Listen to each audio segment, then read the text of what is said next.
Many schools have banned birthday treats because of poor nutrition. Additionally, candles are not an option to celebrate student birthdays because they are unsafe. In this lesson, students will be asked to design a birthday decoration that is safe and fun for students and teachers to use. Schools.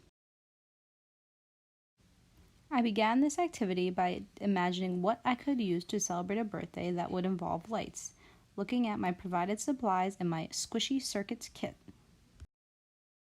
My plan was to figure out how to make the lights light up using the directions provided by Squishy Circuits. Then I was going to make a cake or cupcake depending on how much dough I had. I started by choosing blue and white dough. As you will see, the white dough was quite hard, so I thought adding some water might make it more pliable like the other doughs. As I planned, I followed the directions and created a circle to see how the lights lighted up.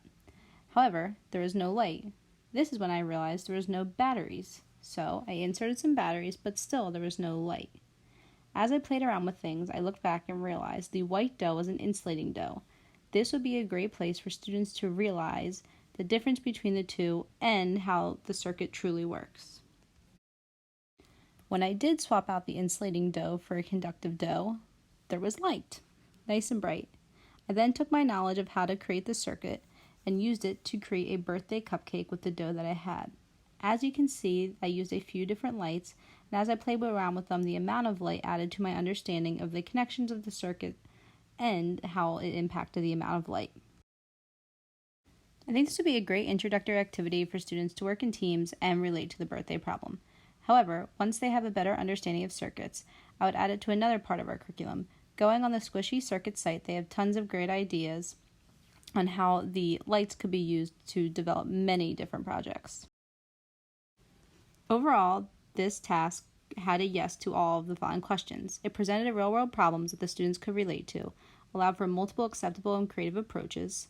It integrated and applied important science grade-level content, used the engineering process, and allowed for hands-on teaching and learning. The students did develop a model or prototype. The role of technology was clear.